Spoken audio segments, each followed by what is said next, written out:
Hi, I'm Lanny, and this is Preserving Today.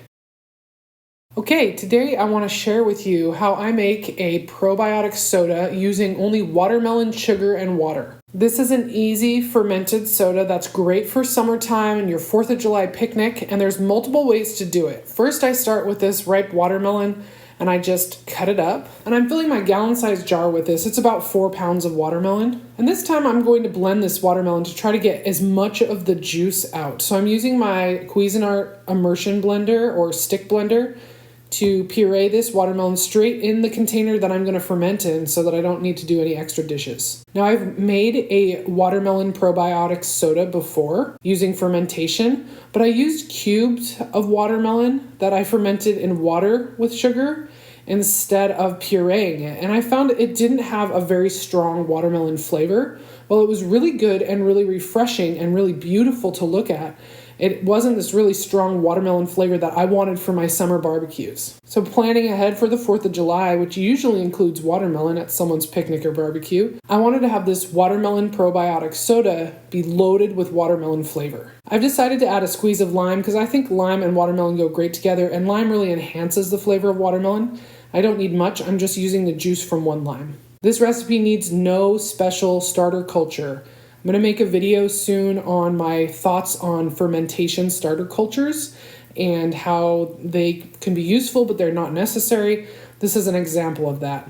The wild bacteria and yeast present on this food in my environment is going to be all that we need to get this soda fermented. And the bacteria and yeast eat the sugars.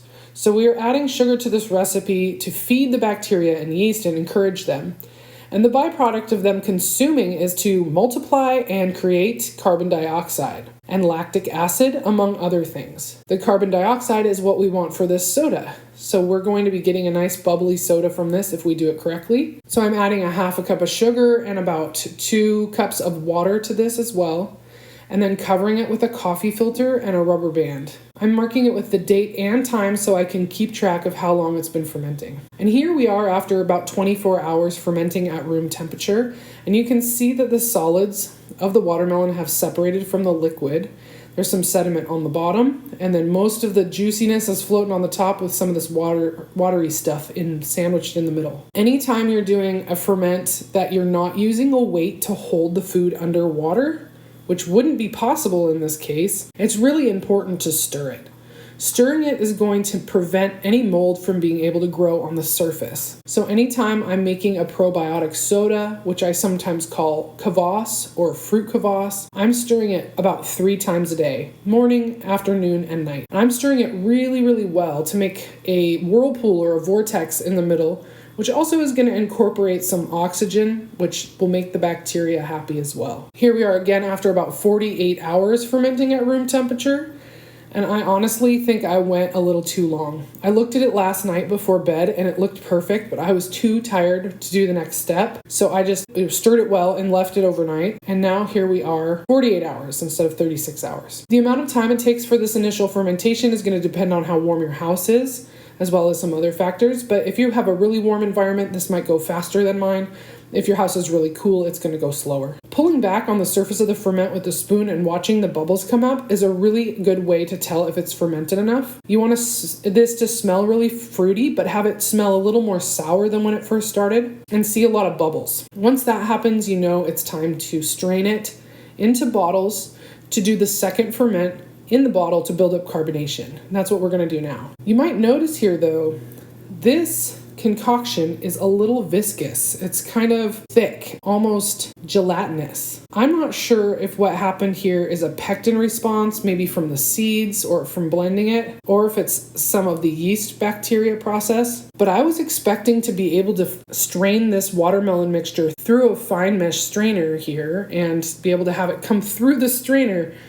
But what's happening is this strainer is stopping it from being able to go through because of the viscosity. When I made watermelon soda the last time and I used the chunks of watermelon, while it didn't have a very strong flavor, it never got this gelatinous texture to it. and everything strained through my fine mesh strainer just fine. This time, however, I was struggling, so I strained it through a bigger hold strainer, which still took a long time, and as you can see, it is very jelly. And so now I'm going to have something different than I first set out to make. I've made the watermelon soda before, and if you want something that has the texture of a soda, I would recommend using chunks or cubes of watermelon instead of pureeing it. But from pureeing it, I'm going to be getting a lot of the solids of this watermelon into my bottle as well. Am I making a slushy? I'm making like a room temperature fermented probiotic slushy soda, and I'm kind of excited to see how this turns out since it's different than I've done before. So after straining to my best of my ability, I'm just filling some bottles with this, and I'm using one plastic bottle and the rest are glass. I'll link to the swing top bottles that I use that are fermentation grade in the video description. Even the glass GT's kombucha bottles really work great too. After the bottles are filled, I'm just leaving them room temperature, enough for the carbonation to build up in the bottle before moving them to the fridge. And for me, this went really quickly. I only left them for about 6 hours at room temperature before I squeezed that plastic bottle, and I could feel the tension had changed, so I knew that the carbonation had built up. Then I moved these bottles to the fridge to chill. At this point, they're ready to enjoy, but I want to drink it cold, so I left it in my fridge for a day or two until I had time for a taste test. And the taste test was surprising. It's already moving up. It's moving up. I don't know if I can open it. I'm always surprised by my kids' reactions when I make a new soda. The reason I love doing this is to share it with my family, so it makes sense for me to show you my kids' reactions to this watermelon probiotic soda. Kind of looks like a strawberry milkshake with how foamy and frothy it's acting. It like shot out of my hand. I couldn't control it. Oh, it's still going. Okay. My 10-year-old will be the harder critic. Right.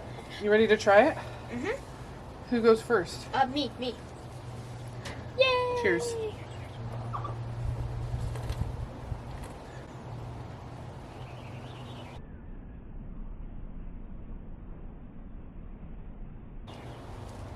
Tastes like watermelon.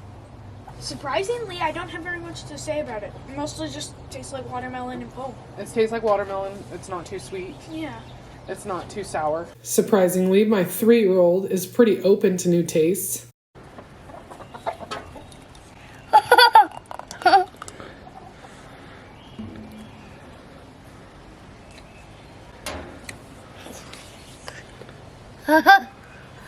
What does it taste like? I taste good. Tastes good? What kind of fruit does it taste like? I like the bubbles. It tastes like blueberries? Yeah. Is it bubbly? Yeah. Bubby. See a bub? Bubbles, yep. Yeah, it's coming out. It's a bubbles. Is it kind of chunky? Yeah. Does it taste like watermelon? Yeah. Yeah. Bubbles. But blueberries, you're sticking with that one. Do you want to drink more? No. As for me, I thought this soda was amazing. Homemade probiotic watermelon soda. It was thicker than a soda, almost like a watermelon slush or a watermelon smoothie. This was a rich watermelon flavor like I was hoping for. Maybe even making popsicles out of this be a good move next. Experimenting like this at home will always yield results that can't be found anywhere else. Results that you might not even be able to duplicate if you did try again. As always, if you have any questions or ideas, leave them in the comments.